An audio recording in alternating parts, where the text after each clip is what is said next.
Totara has a new CEO. Mark Ash joins with a background in growing technology businesses. He succeeds Richard Wyles, who founded Totara along with a small group of learning vendors, including Kineo, one of Totara's early backers in 2010. Mark Ash is here on Learning News today to explain what's next for Totara. Welcome, Mark Ash, the new Group CEO of Totara.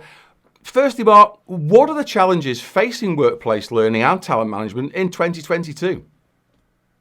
Well, thanks, Rob. Good to be here. And just to answer that question, I think there's quite a number of different challenges that workplace L&D teams are facing right now. I mean, there's an unprecedented level of change and uncertainty across all market sectors, driven by geopolitical events. But one of those big things has notably been described as the Great Resign movement. And I think that kind of represents a huge degree of turbulence and change. For one thing, I think employees becoming more purpose-driven, and there's a lot more fluidity as a result of that. For many people, having more than one job is becoming the norm, and all of this creates a huge degree of uncertainty, and loyalty to any one individual organization has become quite questionable. So what we're seeing is that what we could describe as the half-life of a job role has really shrunk by a considerable amount, and this has come on top of a huge degree of digitalization. But certainly our COVID experience has shone a light on just a huge amount of disruption that's occurred, and so therefore talent teams are seeing a range of different challenges. The first off, obviously, being is retaining talent and finding new talent. That has taken up a lot more time, energy, and money for a number of organizations. There's a greater need for more flexible working conditions, and I think company culture becomes the heart of learning and development teams' efforts to secure long-term retention.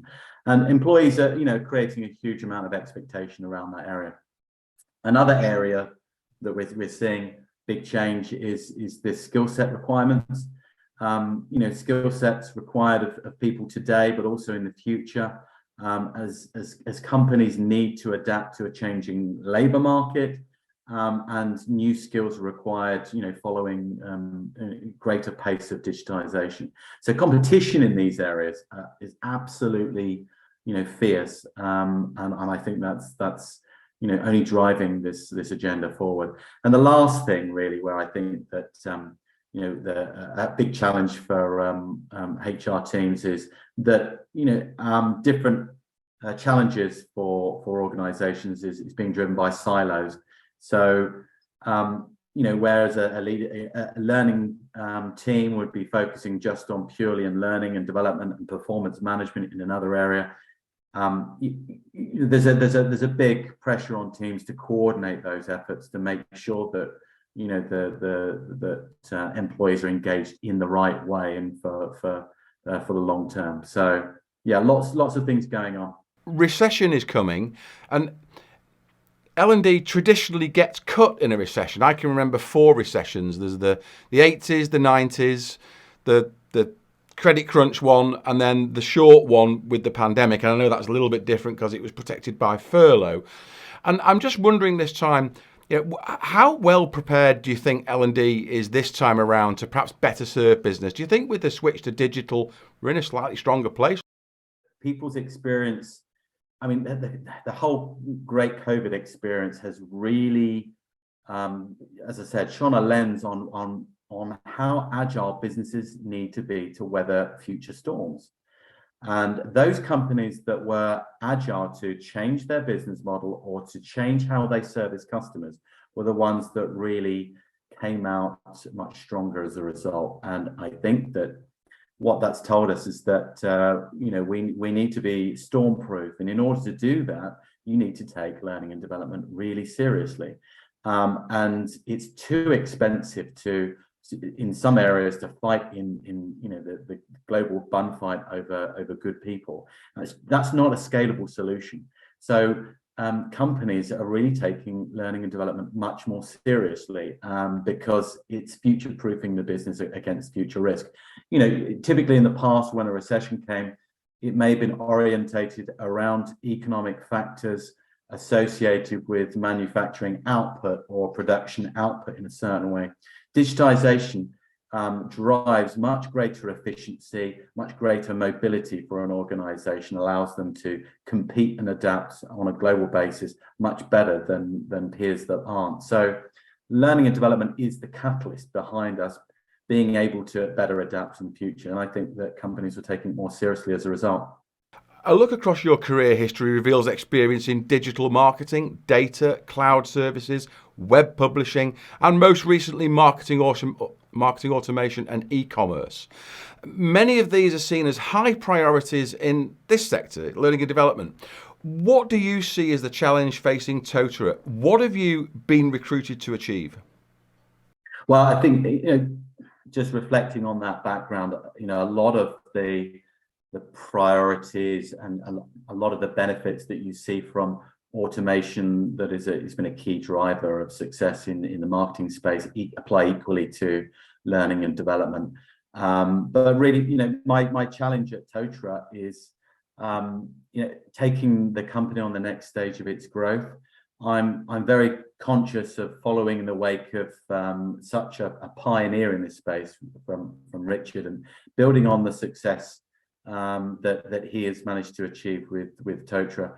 We've got a fantastic platform, some outstanding technology, and also an excellent team that's really excited about the next step for Totara. And it's my job to take that on a global mission, really, to take our message further afield to new territories, and to build out what we've done and generate more value for our customers and partners to help them to succeed on that journey. So I think we're keen to innovate more long-term solutions for our partners and customers, and to ultimately be the best we can be in our space.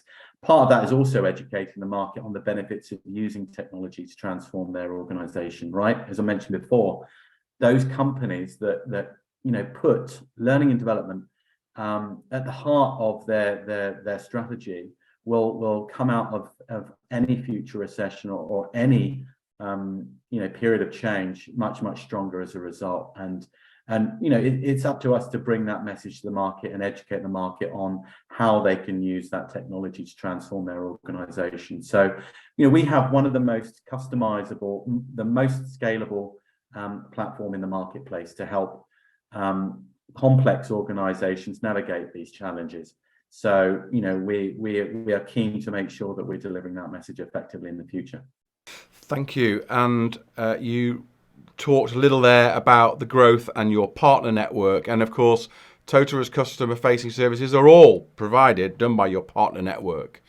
And perhaps a little differently to many of the other companies, you do have a very large, mature partner network globally. What are the challenges for your partners in 2022, and what's the plan for supporting the network in the period ahead? Yeah, certainly. I think partners, just like any other organization, are grappling with how they're going to support their clients navigate digital transformation.